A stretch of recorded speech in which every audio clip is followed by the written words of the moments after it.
ನಮಸ್ತೆ ಫ್ರೆಂಡ್ಸ್. ಗೃಹಿಣಿಯರೇ, ನಿಮ್ಮ ಅಕೌಂಟ್ನಲ್ಲಿ 5 ಲಕ್ಷ ಹಣ ಇರುವ ಹಾಗೆ ನಾನು ಹೇಳಿಕೊಡ್ತೇನೆ. ನಾನು ಹೇಳಿದ ಹಾಗೆ ನೀವು ಮಾಡಿದ್ರುಂಟಲ್ಲ, ಖಂಡಿತ ನಿಮ್ಮ ಅಕೌಂಟ್ನಲ್ಲಿ ಬರೀ 2 ವರ್ಷದಲ್ಲಿ 5 ಲಕ್ಷ ಹಣ ಇದ್ದೇ ಇರುತ್ತೆ.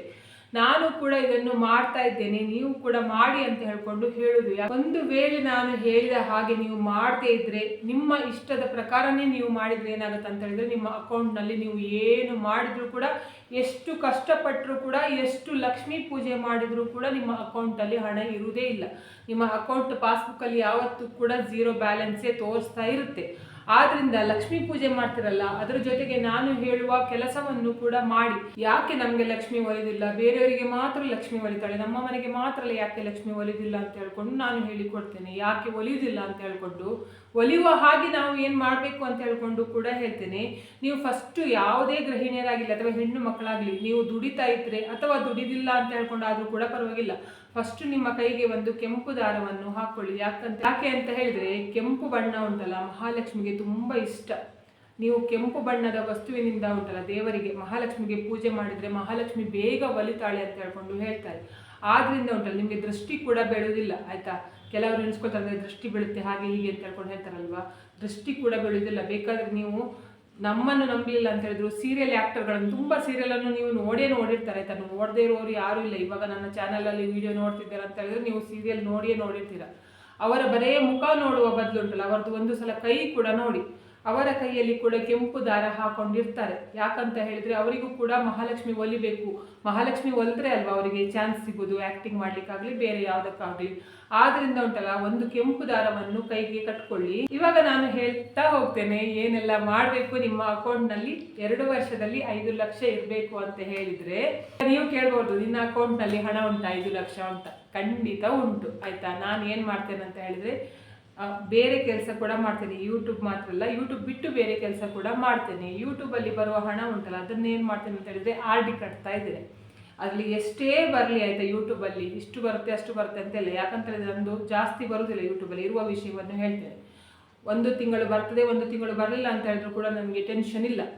ಆಯಿತಾ, ನಾನೇನು ಮಾಡ್ತೇನೆ, ಅದರಲ್ಲಿ ಎಷ್ಟು ಬರ್ತೇನೆ ನೋಡಿ, ಅದು ಫುಲ್ ಸೇವಿಂಗೇ ಮಾಡ್ತೇನೆ. ಬೇರೆ ಕೆಲಸ ಮಾಡ್ತೇನೆ ನೋಡಿ, ಅದು ನಾನು ಖರ್ಚಿಗೆ ಅಂತ ಹೇಳ್ಕೊಂಡು ಇಟ್ಟಿದ್ದೇನೆ. ಎರಡನೇದೇನಂತ ಹೇಳಿದರೆ, ನಾವು ಅಡುಗೆ ಕೆಲಸದವರಾಗಿರುವ ಕಾರಣಕ್ಕೆ, ಅಂದರೆ ನಮ್ಮದು ಕ್ಯಾಟ್ರಿಂಗ್ ಇದರಿಂದ ಆಗಿರುವ ಕಾರಣಕ್ಕೆ ಏನಾಗುತ್ತೆ ಅಂತ ಹೇಳಿದರೆ, ಇವಾಗ ಆಷಾಢದಲ್ಲಿ ಕೆಲಸ ಇರುವುದಿಲ್ಲ, ಅಧಿಕ ಮಾಸದಲ್ಲಿ ಕೆಲಸ ಇರುವುದಿಲ್ಲ, ಜೊತೆಗೆ ಪಿತೃಪಕ್ಷದಲ್ಲಿ ಕೆಲಸ ಇರುವುದಿಲ್ಲ. ಆಯಿತಾ, ಹೀಗೆ ಉಂಟಲ್ಲ, ವರ್ಷದಲ್ಲಿ ಉಂಟಲ್ಲ 6 ತಿಂಗಳು ಕೆಲಸ ಇದ್ದರೆ 6 ತಿಂಗಳು ಕೆಲಸ ಇರುವುದಿಲ್ಲ ಅಡುಗೆಯವರು ಮಾಡುವವರಿಗೆ ಎಲ್ರಿಗೂ ಕೂಡ ಗೊತ್ತಿರುತ್ತೆ. ನಾವು ಉಂಟಲ್ಲ, ಹಣವನ್ನು ಸ್ವಲ್ಪ ಕೂಡಿ ಇಟ್ಕೊಳ್ಳಿಲ್ಲ ಅಂದರೆ ಏನಾಗುತ್ತೆ ಅಂತ ಹೇಳಿದರೆ, ಈ 6 ತಿಂಗಳು ಕೆಲಸ ಮಾಡಿ ಇನ್ನೊಂದು 6 ತಿಂಗಳು ಬೇರೆಯವ್ರ ಹತ್ರ ಬೇಡಬೇಕಾಗ್ತದೆ, ಅಂದರೆ ಭಿಕ್ಷೆ ಬೇಡಬೇಕಾಗುತ್ತೆ. ಆದ್ರಿಂದ ನಾನು ಹೇಳ್ತಾ ಇರೋದು ಏನಂತ ಹೇಳಿದರೆ, ಅಡುಗೆ ಕೆಲಸದವರು ಅಂತ ಹೇಳ್ಕೊಂಡಲ್ಲ, ಯಾರು ಕೂಡ ಉಂಟಲ್ಲ, ನಿಮಗೆ ಕೆಲಸ ಇಲ್ಲ ಅಂತ ಹೇಳಿದ್ರು ಕೂಡ 4 ತಿಂಗಳು ಕೆಲಸ ಇಲ್ಲದೆ ಮನೆಯಲ್ಲಿ ಕೂತ್ಕೊಂಡ್ರು ಕೂಡ ನಿಮ್ಮ ಜೀವನ ಹೋಗಬೇಕು ಅಂತ ಹೇಳ್ಕೊಂಡಾದರೆ, ದಯವಿಟ್ಟು ನಾನು ಇವಾಗ ಹೇಳ್ತಾ ಇರೋದನ್ನು ಮಾಡಿ, ದಯವಿಟ್ಟು ಮಾಡಿ. ಯಾವಾಗ ಏನಾಗುತ್ತೆ ಅಂತ ಹೇಳಿದರೆ, ನೀವು ಬೇರೆಯವ್ರ ಹತ್ರ ಕೈ ಚಾಚುವ ಪರಿಸ್ಥಿತಿ ಬರುವುದಿಲ್ಲ. ಎರಡನೇದೇನಂತ ಹೇಳಿದರೆ, ಕಷ್ಟಕ್ಕೆ ಉಂಟಲ್ಲ, ಯಾವ ನೆಂಟರು ಕೂಡ ಬರುವುದಿಲ್ಲ. ಅದನ್ನು ನೀವು ನೆನಪಿಟ್ಕೊಳ್ಳಿ. ನಿಮ್ಮ ಸುಖಕ್ಕೆ ಎಲ್ಲರೂ ಕೂಡ ಮುತ್ತಿಗೆ ಹಾಕೊಂಡಿರ್ತಾರೆ ನೆಂಟರು, ಆದರೆ ಕಷ್ಟಕ್ಕೆ ಬರುವಾಗ ನಿಮ್ಮ ಹತ್ರ ಒಬ್ಬರು ಕೂಡ ಇರುವುದಿಲ್ಲ. ಆದ್ರಿಂದ ಈ ತಪ್ಪನ್ನು ಮಾಡಲಿಕ್ಕೆ ಹೋಗಬೇಡಿ. ಇವಾಗ ನಾನು ಮೊನ್ನೆ ವಿಡಿಯೋದಲ್ಲಿ ಗೊರವನಹಳ್ಳಿಯ ಮಹಾಲಕ್ಷ್ಮಿ ಬಗ್ಗೆ ಹೇಳಿದ್ದೆ. 16 ರೂಪಾಯಿ ತೆಗೆದಿಟ್ಟು ಪೂಜೆ ಮಾಡಲಿಕ್ಕೆ ಹೇಳಿದ್ದೆ. ನೀವು ಆ ಪೂಜೆ ಮಾಡಿದ ಫಲ ನಿಮಗೆ ಸಿಗಬೇಕು ಅಂತ ಹೇಳ್ಕೊಂಡಾದರೆ, ನೀವು ಏನು ಮಾಡಬೇಕು ಅಂತ ಹೇಳಿದರೆ, ದುಡಿದ ಹಣವನ್ನೆಲ್ಲ ಖರ್ಚು ಮಾಡಿದರೆ ಮಹಾಲಕ್ಷ್ಮಿ ಎಲ್ಲಿಂದ ಕೊಡ್ತಾಳೆ ಹಣ? ನಿಮಗೆ 100 ರೂಪಾಯಿ ಸಂಬಳ ಇರೋದು, ನೀವು 150 ರೂಪಾಯಿ 50 ರೂಪಾಯಿ ಎಕ್ಸ್ಟ್ರಾ ಸಾಲ ತಗೊಂಡು ಖರ್ಚು ಮಾಡ್ತೀವಿ ಅಂತ ಹೇಳಿದ್ರೆ, ಮಹಾಲಕ್ಷ್ಮಿ ಕೊಡೋದಾದ್ರೂ ಎಲ್ಲಿಂದ? ಮಹಾಲಕ್ಷ್ಮಿ ನಿಮಗೆ ಕೊಟ್ಟಿದ್ದಾಳಲ್ವ 100 ರೂಪಾಯಿ. ಆ 100 ರೂಪಾಯಿಯಲ್ಲಿ ನೀವು ಏನು ಮಾಡಬೇಕು ಅಂತ ಹೇಳಿದರೆ, 50 ರೂಪಾಯಿಯನ್ನು ಖರ್ಚು ಮಾಡಿ 50 ರೂಪಾಯಿಯನ್ನು ತೆಗೆದಿಟ್ಟರೆ ಮಾತ್ರ ನಿಮಗೆ ಮಹಾಲಕ್ಷ್ಮಿ ಆಶೀರ್ವಾದ ಸಿಗುತ್ತೆ. ಅದನ್ನು ಬಿಟ್ಟು 100 ರೂಪಾಯಿಗೆ 100 ರೂಪಾಯಿ ಖಾಲಿ ಮಾಡಿದರೆ ಎಲ್ಲಿಂದ ಕೊಡ್ತಾಳೆ ಮಹಾಲಕ್ಷ್ಮಿ? ಅದನ್ನು ಕೂಡ ಸ್ವಲ್ಪ ಆಲೋಚನೆ ಮಾಡಬೇಕು. ದೇವರಾದರೂ ನಿಮಗೆ ಎಲ್ಲಿಂದ ಕೊಡ್ತಾರೆ? ಕೆಲಸ ಕೊಟ್ಟಿದ್ದಾರೆ, ಆಯಿತಾ, ಮತ್ತು ನಿಮಗೆ ಆರೋಗ್ಯ ಕೊಟ್ಟಿದ್ದಾರೆ, ನಿಮಗೆ ಎಲ್ಲದೂ ಕೂಡ ಕೊಟ್ಟಿದ್ದಾರೆ. ಆದರೆ ನಮಗೆ ಹಣ ಮಾತ್ರ ಉಳಿತಾಯ ಮಾಡಲಿಕ್ಕೆ ಆಗೋದಿಲ್ಲ. ಹಣ ನಾವು ಬಿಂದಾಸ್ ಆಗಿ ಖರ್ಚು ಮಾಡ್ತೇವೆ, ಮಹಾಲಕ್ಷ್ಮಿಯನ್ನು ಬೈತಾ ಕೂತ್ಕೊಳ್ತೇವೆ. ಅವರ ಮನೆಗೆ ಹೋದ್ಲು, ಇವರ ಮನೆಗೆ ಮಹಾಲಕ್ಷ್ಮಿ ಹೋಗ್ತಾಳೆ, ನಮ್ಮ ಮನೆಗೆ ಮಾತ್ರ ಬರೋದಿಲ್ಲ ಅಂತ ಹೇಳ್ಕೊಂಡು. ಆದ್ದರಿಂದ ಇವಾಗ ನಾನು ಒಂದೊಂದೇ ತಪ್ಪನ್ನು ಹೇಳ್ತಾ ಹೋಗ್ತೇನೆ. ನಿಮಗೆ ಇಷ್ಟ ಇದ್ದರೆ ಮಾತ್ರ ನೀವು ದಯವಿಟ್ಟು ಈ ವಿಡಿಯೋವನ್ನು ನೋಡಿ. ವಿಡಿಯೋ ಇಷ್ಟ ಆಗಲಿಲ್ಲ ಅಂತ ಹೇಳಿದರೆ ಇವಾಗನೇ ಸ್ಕಿಪ್ ಮಾಡಿಕೊಂಡು ಹೋಗಿ. ಯಾಕಂತ ಹೇಳಿದರೆ, ಕೆಲವರಿಗೆ ನನ್ನ ಮಾತು ಕಹಿಯಾಗಿ ಕಾಣಿಸುತ್ತೆ. ಆಯಿತಾ, ಅಂದರೆ ಇವಳು ಎಂತ ಮಾತಾಡ್ತಾಳಪ್ಪ ಅಂತ ಹೇಳ್ಕೊಂಡು ಎಣಿಸುತ್ತೆ. ನಿಮಗೆ ಒಂದು ವೇಳೆ ನನ್ನ ಮಾತನ್ನು ಕೇಳ್ಕೊಳ್ಳುವಷ್ಟು ಇದ್ರೆ ಉಂಟಲ್ಲ ಮಾತ್ರ ವಿಡಿಯೋವನ್ನು ಮುಂದುವರಿಸ್ಕೊಂಡು ನೋಡಿ, ಇಲ್ಲ ಅಂತ ಹೇಳಿದರೆ ನೋಡುವ ಅಗತ್ಯವೇ ಇಲ್ಲ ಆಯಿತಾ. ನೀವು ಮಹಾಲಕ್ಷ್ಮಿಯನ್ನೇ ಪೂಜೆ ಮಾಡಿಕೊಂಡು ಕೂತ್ಕೊಳ್ಳಿ. ಮಹಾಲಕ್ಷ್ಮಿ ನಿಮಗೆ ಯಾವಾಗ ಒಲಿತಾಳೋ ಆಮೇಲೆ ನೋಡುವೆ ಯಾವಾಗ ಒಲಿತಾಳೆ ಅಂತ ಹೇಳ್ಕೊಂಡು. ನೋಡಿ, ಯಾವ ಹೆಣ್ಣು ಮಗುವಿನ ಅಕೌಂಟ್ನಲ್ಲಿ 5 ಲಕ್ಷ ಹಣ ಇಲ್ಲ ನೋಡಿ, ಅವರು ಯಾವತ್ತೂ ಕೂಡ ನಾವು ತುಂಬ ಸ್ಟ್ರಾಂಗ್, ನಾನು ಯಾರನ್ನು ಕೂಡ ನಂಬಿಕೊಂಡು ಇಲ್ಲ, ನಾನು ಇಂಡಿಪೆಂಡೆಂಟ್ ಆಗಿದ್ದೇನೆ ಅಂತ ಹೇಳ್ಕೊಂಡು ಹೇಳಲಿಕ್ಕೆ ಸಾಧ್ಯವೇ ಇಲ್ಲ. ಯಾಕೆ ಅಂತ ಹೇಳ್ಕೊಂಡು ಕೂಡ ಹೇಳ್ತೇನೆ, ನಿಮ್ಮ ಹತ್ರ 5 ಲಕ್ಷ ಹಣ ಇದ್ದರೆ ಮಾತ್ರ, ಇದು ನಿಮ್ಮ ಅಕೌಂಟ್ನಲ್ಲಿ ಅಷ್ಟು ಹಣ ಇದ್ದರೆ ಮಾತ್ರ ನೀವು ಇದನ್ನೆಲ್ಲ ಹೇಳ್ಕೊಂಡು ತಿರುಗ್ಬೋದು. ಇಲ್ಲ ಅಂತ ಹೇಳಿದರೆ ನಮಗೆ ಹೇಳ್ಕೊಂಡು ತಿರುಗುವ ಅಧಿಕಾರ ಸಿಗುವುದಿಲ್ಲ. ನೋಡಿ, ಇವಾಗಲೇ ನೋಡಿ, ಒಂದು ಐಟಮ್ ತಗೊಳ್ಳಿಕ್ಕೆ ಎಷ್ಟು ರೇಟ್ ಆಗಿದೆ. ಒಂದು ಪೆಟ್ರೋಲ್ ಆಗಲಿ, ಒಂದು ಒಡವೆ ಆಗಲಿ, ಯಾವುದೇ ಆಗಲಿ ವಸ್ತುವನ್ನು ತಗೊಳ್ಬೇಕಂದ್ರೆ ಎಷ್ಟು ರೇಟ್ ಆಗಿದೆ. 2030ಕ್ಕೆ ಎಷ್ಟು ರೇಟ್ ಆಗಬಹುದು ಅಂತ ಹೇಳ್ಕೊಂಡು ಒಂದು ಸಲ ನೀವು ಎಣಿಸ್ಕೊಳ್ಬೇಕು. ಇವಾಗ ನಾನು ಹೇಳಿದ ತಪ್ಪನ್ನು ನೀವು ಮಾಡಿದರೆ ಅದು ಯಾವುದು ಕೂಡ ನಿಮಗೆ ಮುಂದೆ ಹೆಲ್ಪ್ಗೆ ಬರುವುದಿಲ್ಲ. ಅದು ನಿಮಗೆ ಏನು ಕೂಡ ಇದು ಮಾಡೋದಿಲ್ಲ. ಅಂದರೆ ನಿಮ್ಮ ಅದನ್ನು ನಂಬ್ಕೊಂಡು ಕೂತ್ಕೊಳ್ಳೋದೇ ವೇಸ್ಟ್ ಆಯಿತಾ. ನಾನು ಇಂಥಕ್ಕೆಲ್ಲ ಹಣವನ್ನು ಹಾಕಿದ್ದೇನೆ, ಆದರೆ ನನಗೆ ಅದರಿಂದ ಎಂಥ ಪ್ರಯೋಜನ ಇಲ್ಲ, ನಾನು ಈಗ ಕಷ್ಟ ಅನುಭವಿಸ್ತಿದ್ದೇನೆ ಅಂತ ಹೇಳ್ಕೊಂಡು ನೀವು ಮುಂದೆ ಹೇಳುವ ಪರಿಸ್ಥಿತಿ ಬರುತ್ತೆ. 2030ಕ್ಕೆ ನೀವು ಇಂತಹ ಮಾತನ್ನು ಹೇಳಬಾರ್ದು ಅಂತ ಹೇಳ್ಕೊಂಡು ನಿಮ್ಮ ಆದರೆ ಉಂಟಲ್ಲ, ದಯವಿಟ್ಟು ನಾನು ಇವಾಗ ಹೇಳಿದ ಮಾತುಗಳನ್ನು ಕೇಳಿ. ಆವಾಗ ನಿಮಗೆ ಯಾವಾಗಲೂ ಕೂಡ ತೊಂದರೆ ಆಗುವುದಿಲ್ಲ. ಮೊದಲು ಮಾಡುವ ತಪ್ಪು ಹೆಣ್ಣು ಮಕ್ಕಳು ಯಾವುದು ಅಂತ ಹೇಳಿದರೆ, ಮೇಕಪ್ ಪ್ರಾಡಕ್ಟ್ ಮೇಲೆ ತುಂಬ ಹಣವನ್ನು ಇನ್ವೆಸ್ಟ್ ಮಾಡ್ತಾರೆ. ಒಂದು ಲಿಪ್ಸ್ಟಿಕ್ ಆಗಲಿ, ಒಂದು ಐಲೈನರ್ ಆಗಲಿ, ಒಂದು ನೇಲ್ ಪಾಲಿಶ್ ಆಗಲಿ, ಅಥವಾ ಯಾವುದೇ ಕ್ರೀಮ್ ಆಗಲಿ, ಸನ್ಸ್ಕ್ರೀಮ್ ಆಗಲಿ, ಅಥವಾ ಕೂದಲಿಗೆ ಎಲ್ಲದಕ್ಕೂ ಕೂಡ ಆಯಿತಾ, ಮೇಕಪ್ ಪ್ರಾಡಕ್ಟ್ ಏನೆಲ್ಲ ಬರುತ್ತೆ ನೋಡಿ, ಅದಕ್ಕೆ ತುಂಬ ಹಣವನ್ನು ಹಾಳು ಮಾಡ್ತಾರೆ. ಕೇಳಿದರೆ ಹೇಳ್ತಾರೆ ಏನಂತ ಹೇಳಿದರೆ, ನಾನು ದುಡಿತಾ ಇದ್ದೇನೆ, ನಾನು ಖರ್ಚು ಮಾಡ್ತೇನೆ, ಇವಾಗ ನಾನು ಖರ್ಚು ಮಾಡಿದೆ, ಮುಂದೆ ನಾನು ಅಜ್ಜಿ ಆದ ನಂತರ ಮೇಕಪ್ ಮಾಡ್ಕೊಳ್ಳೋದಾ ಅಂತ ಹೇಳ್ಕೊಂಡು ಕೇಳ್ತಾರೆ ಆಯಿತಾ. ಅಂಥವ್ರಿಗೆ ನಾನು ಏನಂತ ಹೇಳೋದಂತ ಹೇಳಿದರೆ, ನೀವು ಎಷ್ಟು ಇದು ಕೆಮಿಕಲ್ ನೋಡಿ ಮುಖಕ್ಕೆ ಹಾಕ್ಕೊಳ್ತೀರಾ ಅಷ್ಟು ನಿಮ್ಮ ಮುಖ ವಯಸ್ಸಾದ ರೀತಿಯಲ್ಲಿ ಆಗುತ್ತೆ ಆಯಿತಾ. ಅದಕ್ಕಿಂತ ನೀವೇನು ಮಾಡಿ ಅಂತ ಹೇಳಿದ್ರೆ, ಈ ಮೇಕಪ್ ಪ್ರಾಡಕ್ಟ್ ತೊಗೊಳ್ಳಿ ಆಯಿತಾ. ನಾನು ತೊಗೊಳ್ಬಾರ್ದು ಅಂತ ಹೇಳ್ಕೊಂಡು ಹೇಳೋದಿಲ್ಲ ಆಯಿತಾ. ಏನು ಮಾಡಿ ಅಂತ ಹೇಳಿದರೆ, ತೊಗೊಳ್ಳುವಾಗನೇ ಸ್ವಲ್ಪ ಕಾಸ್ಟ್ಲಿದು ತೊಗೊಳ್ಳಿ, ಕಡಿಮೆ ರೇಟಿದು ಮೇಕಪ್ ಪ್ರಾಡಕ್ಟ್. ಅದು ನೀವು ಇದರಲ್ಲೆಲ್ಲ ಸಿಗುತ್ತೆ ನೋಡಿ, ಆನ್ಲೈನಲ್ಲಿ ದಯವಿಟ್ಟು ತೊಗೊಳ್ಬೇಡಿ. ನಿಮ್ಮ ಮುಖ ಎಲ್ಲ ಹಾಳಾಗಿ ಹೋಗ್ತದೆ. ಮುಖ ಆಮೇಲೆ ಇದುಂಟಲ್ಲ, ಕಲೆ ಮುಖದಲ್ಲಿ ಕಲೆ ಇರುತ್ತೆ, ಮತ್ತು ಮುಖ ನಿಮಗೆ ನೋಡ್ಲಿಕ್ಕೆ ಆಗೋದಿಲ್ಲ. ಒಂದು ದಿನ ನೀವು ಮೇಕಪ್ ಹಾಕಲಿಲ್ಲ ಅಂತ ಹೇಳಿದ್ರೆ ನಿಮ್ಮ ಮುಖ ದೆವ್ವದ ರೀತಿಯಲ್ಲಿ ಕಾಣಿಸುತ್ತೆ. ಆದ್ದರಿಂದ ತಗೊಳ್ಳುವಾಗ ಒಂದು ಸಲ ಇನ್ವೆಸ್ಟ್ ಮಾಡಿ, ಏನಂತ ಹೇಳಿದರೆ ಒಳ್ಳೆಯದು ಬೆಲೆದು ತಗೊಳ್ಳಿ, ಮೇಕಪ್ ಪ್ರಾಡಕ್ಟ್ಗಳನ್ನು ತಗೊಳ್ಳಿ.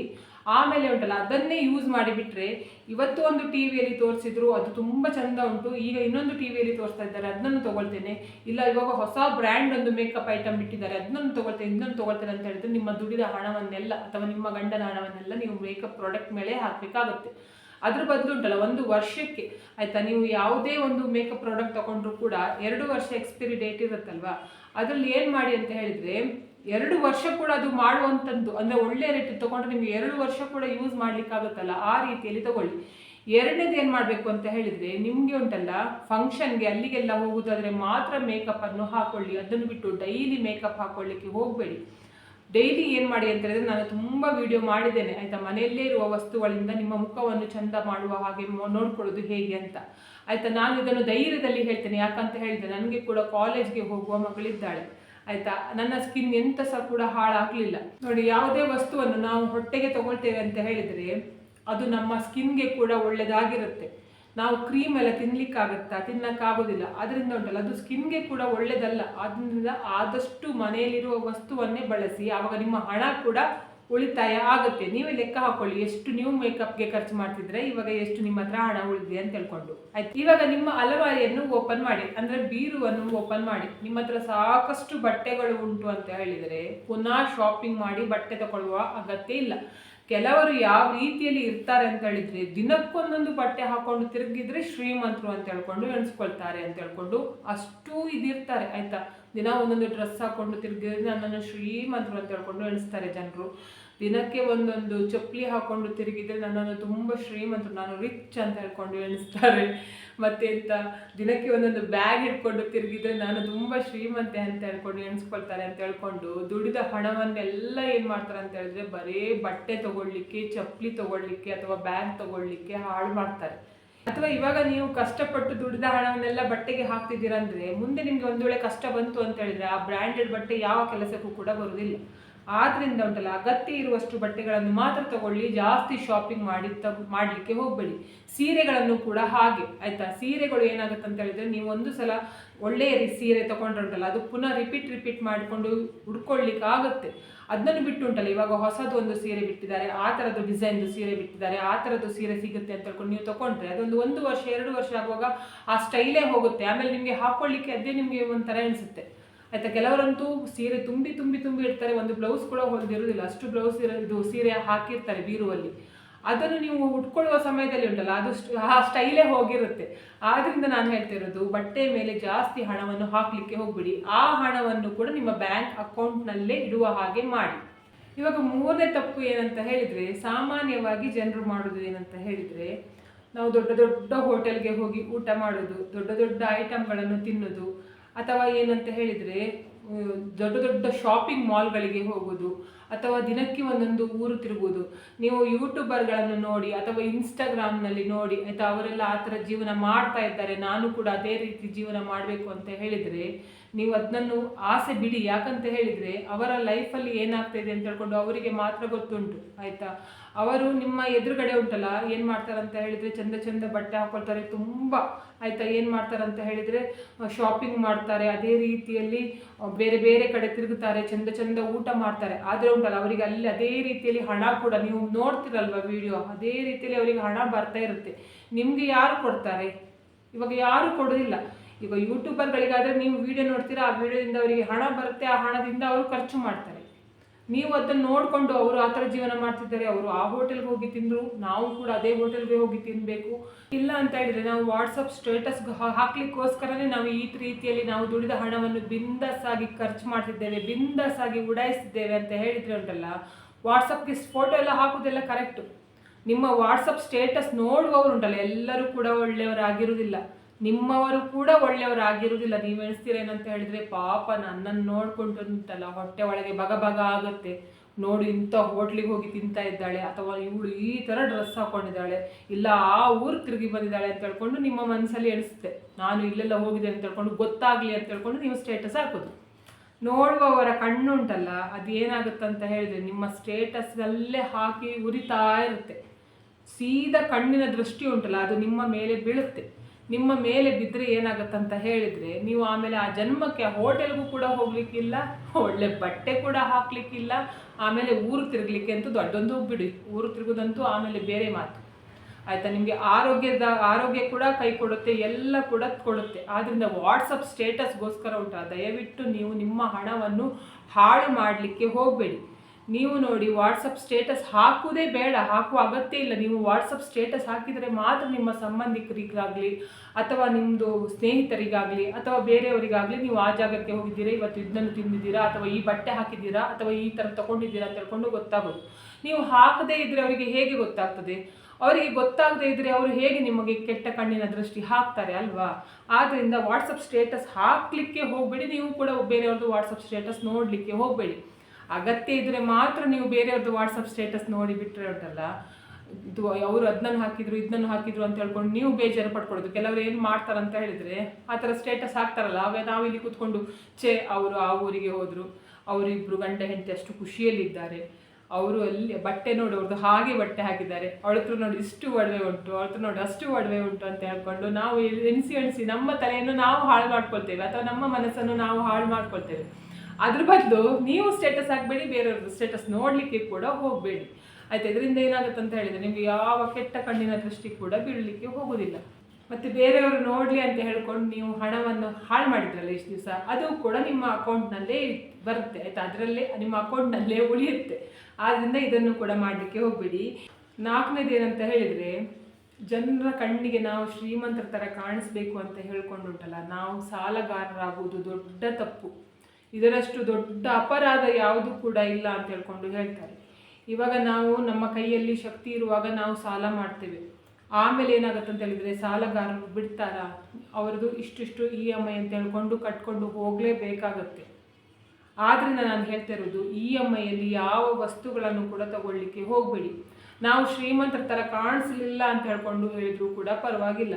ನಮ್ಮ ಹತ್ರ ಉಂಟಾ, ನಮ್ಮ ಹತ್ರ ಇದೆಯಾ, ನಮ್ಮ ಹತ್ರ ಇಲ್ವಾ, ಅದು ನಮಗೆ ಗೊತ್ತುಂಟಲ್ಲ. ಬೇರೆಯವರು ನಮಗೆ ಇದು ಹೇಳಬೇಕಂತ ಇಲ್ಲ, ನೀನು ಶ್ರೀಮಂತರು, ನೀನು ಬಡವರು ಅಂತ ಹೇಳ್ಕೊಂಡು ಹೇಳಬೇಕಂತ ಇಲ್ಲ, ಆಯಿತಾ. ನಾವು ಅವರು ನಮ್ಮ ಬೇರೆಯವರ ಕಣ್ಣಿಗೆ ನಾವು ಶ್ರೀಮಂತರ ಥರ ಕಾಣಿಸ್ಬೇಕು ಅಂತ ಹೇಳ್ಕೊಂಡು ಏನು ಮಾಡೋದು ಅಂತ ಹೇಳಿದ್ರೆ, EMIಲಿ ಗಾಡಿ ತೊಗೊಳ್ಳೋದು, ಅಥವಾ EMIಯಲ್ಲಿ ಐಫೋನ್ ತೊಗೊಳ್ಳೋದು. ತಿಂಗಳಿಗೆ 3,000 ಅಲ್ಲ, 1.5 ಲಕ್ಷ ಕೊಡೋದು, ಮೊಬೈಲ್ ತೊಗೊಳ್ಳೋದು. ಆಮೇಲೆ ತಿಂಗಳು 3,000 ಕಟ್ಕೊಂಡು ಹೋದರೆ ಹೋಯ್ತು ಆ ಕಡೆಗೆ, ಆಯಿತಾ ಅಂತ ಹೇಳೋದು. ಆಮೇಲೆ ಸೋಫಾ ಕೂಡ EMI, ಇದು ಮತ್ತೆಂಥ ಫ್ರಿಜ್ಜು ಕೂಡ, ಎಲ್ಲ ಮನೆಗೆ ಎಂತೆಲ್ಲ ಐಟಮ್ ಬೇಕು ನೋಡಿ, ಪ್ರತಿಯೊಂದು ಕೂಡ EMI ತಗೊಳ್ಳೋದು. ಯಾಕಂತ ಹೇಳಿದ್ರೆ, ಯಾರಾದರೂ ನಿಮ್ಮ ಮನೆಗೆ ಬಂದು ಕೂಡಲೇ ನಿಮ್ಮ ಮನೆಯಲ್ಲಿ ಎಲ್ಲ ವಸ್ತು ಅವರ ಕಣ್ಣಿಗೆ ಕಾಣಿಸ್ಬೇಕು. ನಮ್ಮ ಹತ್ರ ಇಲ್ಲದೆ ಇರುವ ವಸ್ತುವೇ ಇಲ್ಲ ಅಂತ ಹೇಳ್ಕೊಂಡು ನಿಮಗೆ ಅವರಿಗೆ ಎಣಿಸ್ಬೇಕು ಅಂತ ಹೇಳ್ಕೊಂಡು ನೀವು EMIಲಿ ತೊಗೊಳ್ತೀರ. ಆಮೇಲೆ ಏನು ಮಾಡ್ತೀರಾ, ತಿಂಗಳಿಗೆ ಸಂಬಳ ಬರುವಾಗ ನಿಮಗೆ ಖುಷಿ ಕೂಡ ಇರೋದಿಲ್ಲ, ಆಯಿತಾ. ನಿಮಗೆ ಇಷ್ಟು ಪೇಮೆಂಟ್, ನೀವು ಕಷ್ಟಪಟ್ಟು ದುಡ್ಡು ಹಣ ಉಂಟಲ್ಲ ನಿಮ್ಮ ಕೈಗೆ ಸಿಗುವಾಗ ಖುಷಿ ಇರೋದಿಲ್ಲ. ಯಾಕಂತ ಹೇಳಿದ್ರೆ ದುಡಿದ ಹಣವೆಲ್ಲ EMI ಕಟ್ಟಲಿಕ್ಕೆ ಹೋಗ್ತದೆ. ನನಗೆ ತುಂಬ ಜನ ಕಮೆಂಟ್ ಮಾಡಿದರು, ಏನಂತ ಹೇಳಿದರೆ, ನೀನು ಯೂಟ್ಯೂಬ್ 4 ವರ್ಷದಿಂದ ಮಾಡ್ತಿದ್ದೀಯಾ, ಅದ್ರ ಜೊತೆಗೆ ಬೇರೆ ಕೆಲಸ ಕೂಡ ಮಾಡ್ತಿದ್ದೀಯಾ, ಅದು ಅದೇ ಮನೇಲಿ ಹಾಕಿದ್ದೀಯಾ, ಮನೆ ಚೇಂಜ್ ಮಾಡು ಅಂತ. ನಾನು ಹೇಳೋದು ಅಂತ ಹೇಳಿದ್ರೆ, ನನಗೆ ಟೆನ್ಷನ್ ಇಲ್ಲ ಈ ಮನೇಲಿ ಇರಲಿಕ್ಕೆ, ಆಯಿತಾ. ಮತ್ತು ನಿಮಗೆ ಎಂತಕ್ಕೆ ಅಂತ ಹೇಳ್ಕೊಂಡು ನಾನು ಹೇಳೋದು, ಆಯಿತಾ. ನಾನು ನನ್ನ 2 ಮಕ್ಕಳಿಗೆ, ನನ್ನ ಗಂಡನಿಗೆ ಉಂಟಲ್ಲ, ಸಿಂಗಲ್ BHK ಮನೆ ಸಾಕಾಗ್ತದೆ. ಮುಂದೆ ಬೇಕಾದರೆ ನಾನು ನೋಡ್ಕೊಳ್ತೇನೆ, ಅದು ನನಗೆ ಅಗತ್ಯ ಇದ್ದರೆ ನಾನು ನೋಡ್ಕೊಳ್ತೇನೆ ಬೇರೆ ಮನೆ ಮಾಡೋದು. ನಿಮಗೆ ಅಗತ್ಯ ಇಲ್ಲ, ಆಯಿತಾ. ನಾನು ಯಾವ ಮನೆಯಲ್ಲಿ ಬೇಕಾದರೂ ಇರ್ತೇನೆ, ಆಯಿತಾ. ನಮಗೆ ಉಂಟಲ್ಲ, ದುಡಿದ ಹಣವನ್ನು, ಕಷ್ಟಪಟ್ಟು ದುಡಿದ ಹಣವನ್ನು ದೊಡ್ಡ ಮನೆಗೆ ಹಾಕಿ ದುಡಿದ ಹಣವನ್ನೆಲ್ಲ ಬಾಡಿಗೆ ಕಟ್ಟಬೇಕು ಅಂತ ಹೇಳ್ಕೊಂಡು ನಮಗೆ ಇಲ್ಲ, ಆಯಿತಾ. ನಾವು ಈ ಮನೆಯಲ್ಲಿ ಆರಾಮಾಗಿದ್ದೇವೆ, ಆರಾಮಾಗಿ ಇರ್ತೇವೆ, ಆಯಿತಾ. ನಿಮಗೆ ಬೇಕಾದರೆ ನೀವು ದೊಡ್ಡ ಮನೆಗೆ ಹೋಗಿ, ನಾನು ಬೇಡ ಅಂತ ಹೇಳ್ಕೊಂಡು ಹೇಳೋದಿಲ್ಲ, ಆಯಿತಾ. ಅದ್ರ ಬಿಟ್ಕೊಂಡು ನನಗೆ ಹೇಳಲಿಕ್ಕೆ ಬರಬೇಡಿ, ಆ ಮನೆ ಬಿಟ್ಟು ಬೇರೆ ಮನೆಗೆ ಹೋಗಿ ಅಂತ ಹೇಳ್ಕೊಂಡು, ಅದು ನನ್ನ ಇಷ್ಟ, ಆಯಿತಾ. ನನಗೆ ಎಣಿಸಿದರೆ ಉಂಟಲ್ಲ ಬೇರೆ ಮನೆಗೆ ಹೋಗಬೇಕು ಅಂತ ಹೇಳ್ಕೊಂಡು ನಾನು ಬೇರೆ ಮನೆಗೆ ಹೋಗ್ತೇನೆ, ಇಲ್ವಾ ಇದೇ ಮನೆಯಲ್ಲಿ ಇರ್ತೇನೆ. ನಿಮ್ಗೆ ಎಂತಾದರೂ ಪ್ರಾಬ್ಲಮ್ ಉಂಟು ಅದರಿಂದ? ನನಗೆ ಎಂಥ ಪ್ರಾಬ್ಲಮ್ ಇಲ್ಲ ಈ ಮನೆಯಲ್ಲಿ ಇರುವುದರಿಂದ. ನಿಮ್ಗೆ ಎಂತಾದರೂ ಪ್ರಾಬ್ಲಮ್ ಇದ್ದರೆ ಅದನ್ನು ಹೇಳಿ. ಇವಾಗ 5ನೇದೇನಂತ ಹೇಳಿದರೆ, ಪ್ರತಿ ತಿಂಗಳು ಪಾರ್ಲರ್ಗೆ ಹೋಗುವಂತಹ ಅಭ್ಯಾಸ ಇದ್ದರೆ ಅದನ್ನು ಕೂಡ ಬಿಡಿ. ನೀವು ಏನು ಮಾಡಿ ಅಂತ ಹೇಳಿದರೆ, ಇವಾಗ ನಾನು ಹೇಳಿದೆ ನೋಡಿ, ಅದು ಪ್ರತಿಯೊಂದನ್ನು ಕೂಡ ನೀವು ಮಾಡಿ. ಆದರೆ ಯಾವಾಗ ಮಾಡಬೇಕು ಅಂತ ಹೇಳಿದರೆ, ನಿಮ್ಮ ಅಕೌಂಟಲ್ಲಿ 5 ಲಕ್ಷ ಆಯಿತು ಅಂತ ಹೇಳ್ಕೊಂಡು ನಿಮ್ಮ ಕಣ್ಣಿಗೆ ಬೀಳ್ತದಲ್ವಾ, ನಾನು ಇಷ್ಟು ವರ್ಷ ಕಷ್ಟಪಟ್ಟು ದುಡಿದೇನೆ, ನನ್ನ ಅಕೌಂಟಲ್ಲಿ 5 ಲಕ್ಷ ಉಂಟು ಅಂತ ಹೇಳ್ಕೊಂಡು, ಆ 5 ಲಕ್ಷ ನೀವು ಎಂತ ಮಾಡಬೇಕು ಅಂತ ಹೇಳಿದ್ರೆ, ಅದು ನಿಮ್ಮ ಅಕೌಂಟಲ್ಲೇ ಇರುವ ಹಾಗೆ ಮಾಡಬೇಕು. ಅದರ ನಂತರ ಬರುತ್ತೆ ನೋಡಿ ಹಣ. ಅದರ ನಂತರ ಹಣವನ್ನು ಏನು ಮಾಡಿ ಅಂತ ಹೇಳಿದರೆ, ನಿಮಗೆ ಅಗತ್ಯ ಇರುವ ವಸ್ತುಗಳಿಗೆ ಯಾವುದಾದ್ರೂ ಉಂಟಲ್ಲ ಅದನ್ನು ಖರ್ಚು ಮಾಡಿ. ಈ 5 ಲಕ್ಷ ಯಾವ ಕಾರಣಕ್ಕೂ ಕೂಡ ಖರ್ಚು ಮಾಡಲಿಕ್ಕೆ ಹೋಗಬೇಡಿ. ಇವತ್ತು ಇದ್ದ ಹಾಗೆ ಮುಂದೆ ಕೂಡ ಜೀವನ ಇರುತ್ತೆ ಅಂತ ಹೇಳ್ಕೊಂಡು ಹೇಳಲಿಕ್ಕೆ ಸಾಧ್ಯವೇ ಇಲ್ಲ, ಆಯಿತಾ. ಇವಾಗ ನಾವು ಉಂಟಲ್ಲ, ಇರುವ ಹಣವನ್ನೆಲ್ಲ ಖಾಲಿ ಮಾಡಿಕೊಂಡು ಕೂತ್ಕೊಂಡ್ರೆ ಏನಾಗುತ್ತೆ ಅಂತ ಹೇಳಿದ್ರೆ, ಮುಂದೆ ಒಂದು ಟೈಮಲ್ಲಿ ತುಂಬ ಕಷ್ಟ ಅನುಭವಿಸ್ಬೇಕಾಗುತ್ತೆ. ನಮ್ಮ ಮಕ್ಕಳು ಕೂಡ ನಮ್ಮನ್ನು ಸಾಕ್ತಾರೆ ಅಂತ ಹೇಳ್ಕೊಂಡು ಕೂಡ ನಂಬಿಕೆ ಇರುವುದಿಲ್ಲ, ಆಯಿತಾ. ಅಂದರೆ ಇವಾಗಿನ ಮಕ್ಕಳು ಉಂಟಲ್ಲ, ಅವ್ರದ್ದೇ ನೋಡ್ಕೊಂಡು ಹೋಗ್ತಾ ಇರುವಾಗ ಉಂಟಲ್ಲ, ನಮ್ಮನ್ನು ಸಾಕ್ತಾರೆ, ನಮಗೆ ವಯಸ್ಸಾದ ಕೂಡಲೇ ನಮಗೆ ಊಟ ಹಾಕ್ತಾರೆ, ನಮಗೆ ಬಟ್ಟೆ ತಂದು ಕೊಡ್ತಾರೆ. ಅದೆಲ್ಲ ಆಸೆ ಬಿಡಬೇಕು, ಆಯಿತಾ, ಇವಾಗಿನ ಜನ್ರೇಷನಲ್ಲಿ, ಆಯಿತಾ. ನಮಗೆ ಮುಂದಕ್ಕೆ ಅಂತ ಹೇಳ್ಕೊಂಡು ಸ್ವಲ್ಪ ಹಣವನ್ನು ಇಟ್ಕೊಂಡಿದ್ರೆ ಏನಾಗುತ್ತೆ ಅಂತ ಹೇಳಿದ್ರೆ, ನಮಗೆ ವಯಸ್ಸಾದ ಸಮಯದಲ್ಲಿ ಒಂದು 50 ವರ್ಷ 60 ವರ್ಷ ಆಗುತ್ತಲ್ಲ, ಆವಾಗ ನಾವು ಯಾರ ಹತ್ರ ಕೂಡ ಕೈ ಚಾಚುವ ಪರಿಸ್ಥಿತಿ ಬರುವುದಿಲ್ಲ. ಅದನ್ನು ಬಿಟ್ಕೊಂಡು ನಾವು ಇವಾಗ ಬಂದ ಹಣವನ್ನೆಲ್ಲ ಉಡಾಯಿಸ್ತಾ ಕೂತ್ಕೊಂಡ್ರೆ ಏನಾಗುತ್ತೆ ಅಂತ ಹೇಳಿದರೆ, ಮುಂದೆ ಒಂದಲ್ಲ ಒಂದು ದಿವಸ ಬೇರೆಯವ್ರ ಹತ್ರ ಕೈ ಚಾಚುವಾಗ ಅವರು ಆವಾಗ 1 ರೂಪಾಯಿ ಕೊಡಬೇಕಾದ್ರೂ ಕೂಡ, ನಿಮ್ಮ ಹತ್ರ ತಗೊಳ್ಳುವಾಗ ಚೆನ್ನಾಗಿ ತಗೊಂಡಿರ್ತಾರೆ, ಆದರೆ ನಿಮಗೆ ಕೊಡುವಾಗ ಉಂಟಲ್ಲ ಚೀತು ಅಂತ ಹೇಳ್ಕೊಂಡೇ ಕೊಡ್ತಾರೆ. ಅದರಿಂದ ಈ ತಪ್ಪನ್ನು ದಯವಿಟ್ಟು ಮಾಡಲಿಕ್ಕೆ ಹೋಗಬೇಡಿ. ನಾವು ಮಹಾಲಕ್ಷ್ಮಿಯನ್ನು ದೂರಿ ಪ್ರಯೋಜನ ಇಲ್ಲ. ಲಕ್ಷ್ಮಿ ಬರುವುದು ನಮ್ಮ ಹತ್ರ ಬಂದೇ ಬರ್ತಾಳೆ. ಅದನ್ನು ಉಳಿಸ್ಕೊಳ್ಳುವುದುಂಟಲ್ಲ ನಮ್ಮ ಕರ್ತವ್ಯ, ಆಯಿತಾ. ಆದ್ದರಿಂದ ನಾನು ಹೇಳ್ತಾ ಇರೋದು, ಇಷ್ಟು ತಪ್ಪುಗಳನ್ನು ಮಾಡಲಿಕ್ಕೆ ಹೋಗಬೇಡಿ. ತಪ್ಪು ಮಾಡಿದರೆ ಮುಂದೆ ಕಷ್ಟ ಕಟ್ಟಿಟ್ಟ ಬುತ್ತಿ. ಆಮೇಲೆ ನಾವು ಯಾರನ್ನು ಕೂಡ ದೂರಿ ಕೂಡ ಪ್ರಯೋಜನ ಇಲ್ಲ. ನೋಡಿ, ಇವತ್ತಿನ ವಿಡಿಯೋ ಇಷ್ಟ ಆದರೆ ಪ್ಲೀಸ್ ಈ ವಿಡಿಯೋಕ್ಕೆ ಲೈಕ್ ಮಾಡಿ, ಆದಷ್ಟು ಜನಕ್ಕೆ ವಿಡಿಯೋನ ಶೇರ್ ಮಾಡಿ, ಕಮೆಂಟ್ ಮಾಡಿ, ನನ್ನ ಚಾನಲ್ಗೆ ಸಬ್ಸ್ಕ್ರೈಬ್ ಆಗಿ. ನನ್ನ ಚಾನಲ್ಗೆ ಸಬ್ಸ್ಕ್ರೈಬ್ ಆದರೆ ನಮಗೊಂದು ಸಪೋರ್ಟ್ ಸಿಕ್ಕಿದೆ ಹಾಗೆ ಆಗ್ತದೆ. ಮತ್ತು ನಾನು ಹೀಗೆ ಒಳ್ಳೆ ವಿಡಿಯೋನ ನಿಮ್ಮ ಜೊತೆಗೆ ಶೇರ್ ಮಾಡ್ತೇನೆ. ಇವತ್ತಿನ ವಿಡಿಯೋ ಯಾರೆಲ್ಲ ನೋಡಿದ್ದೀರಾ ಅಥವಾ ನೋಡಲಿಲ್ಲ, ಎಲ್ಲರಿಗೂ ಕೂಡ ಒಳ್ಳೆಯದಾಗಲಿ ಅಂತ ನಾನು ಕೂಡ ದೇವರಲ್ಲಿ ಬೇಡ್ಕೊಳ್ತಿದ್ದೇನೆ. ಎಲ್ಲರಿಗೂ ಒಳ್ಳೆಯದಾಗಲಿ.